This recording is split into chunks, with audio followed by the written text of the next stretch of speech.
గణనాథుని ఆశీస్సులు ప్రజలందరిపై ఎల్లవేళలా ఉండాలని రాష్ట్ర పురపాలక పట్టణాభివృద్ధి శాఖ మంత్రి వర్యులు డాక్టర్ పొంగూరు నారాయణ గారు ఆకాంక్షించారు. వినాయక చవితి సందర్భంగా నెల్లూరు నగర నియోజకవర్గ పరిధిలోని ఆయా డివిజన్లు ఏర్పాటు చేసిన గణేష్ మండపాలను మంత్రి నారాయణ సందర్శించారు. ఆయా డివిజన్లోని వినాయక ప్రతిమల వద్దకు విచ్చేసిన రాష్ట్ర మంత్రి నారాయణకు గణేష్ ఉత్సవ కమిటీ నిర్వాహకులు శాలువాలు కప్పి ఘనంగా స్వాగతం పలికారు. ముందుగా మంత్రి సిటీ నియోజకవర్గ పరిధిలోని 45వ డివిజన్లోని రామూర్తి నగర్లో చిరంజీవి యూత్ ఆధ్వర్యంలో, జేమ్స్ గార్డెన్లో శ్రవణ్ ఉదయ్ యూత్ ఆధ్వర్యంలో, 8వ డివిజన్లోని సిఆర్పి డొంకలో ఎస్ఎస్ఆర్ యూత్ ఆధ్వర్యంలో, 8వ డివిజన్లోని రేబాలవారి స్ట్రీట్లో సింహాపూరి క్లాత్ మర్చెంట్ వారి ఆధ్వర్యంలో, 10వ డివిజన్లోని కోదండరాంపురంలో గల్లీ గణేష్ యూత్ ఆధ్వర్యంలో అత్యంత సుందరంగా వినాయక మండపాలను గణనాథుని ప్రతిమలను తీర్చిదిద్దారు. ఆయా ప్రాంతాల్లో వినాయక మండపాలను సందర్శించి గణనాథులకు ప్రత్యేక పూజలు నిర్వహించారు. మంత్రి నారాయణకు ఆయా డివిజన్ల పరిధిలోని గణేశ ఉత్సవ కమిటీ నిర్వాహకులు ఘనంగా స్వాగతం పలికి సత్కరించారు. ఈ సందర్భంగా మంత్రి నారాయణ మాట్లాడారు.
మనోజ్ డౌన్ చేయి రోహిత్ ఎట్రా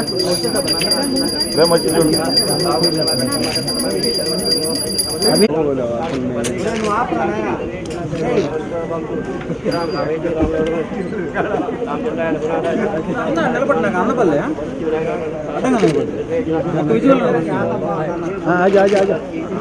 ఆగేవాడు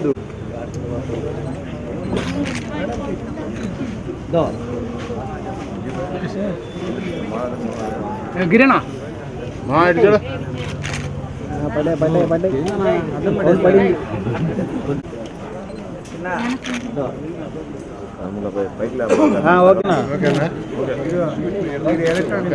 ఓకే సార్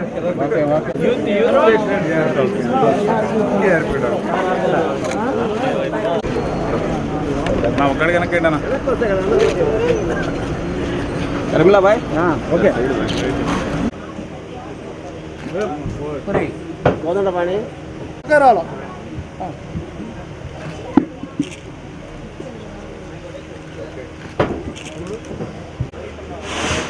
కమిటీ నిలబడి రేపు అదరరా చూడండి సార్ పైకి రా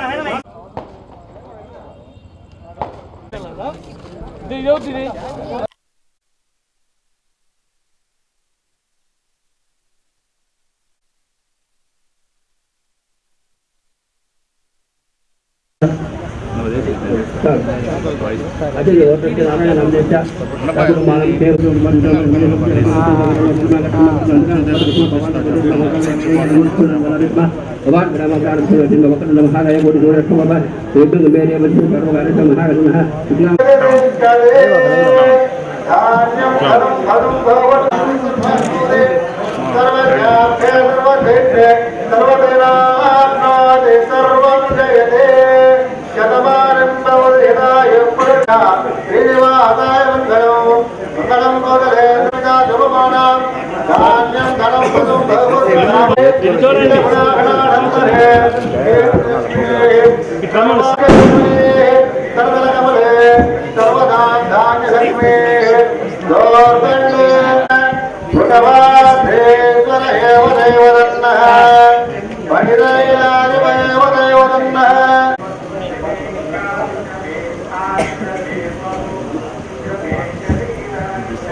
ఈరోజు గచ్చు కాలువ సెంటర్లో చిరంజీవి అసోసియేషన్ వాళ్ళు గత 5 సంవత్సరాల నుంచి వినాయక చవితికి వినాయక విగ్రహం పెట్టడం పూజించడం అది జరుగుతుంది. ఈరోజు నేను యాక్చువల్గా ఇక్కడికి రావటం ఆ యొక్క విఘ్నేశ్వరుడిని పూజించడం జరిగింది. వీళ్ళు గత 5 సంవత్సరాల నుంచి చేస్తున్నారు కంటిన్యూస్ కాకుండా.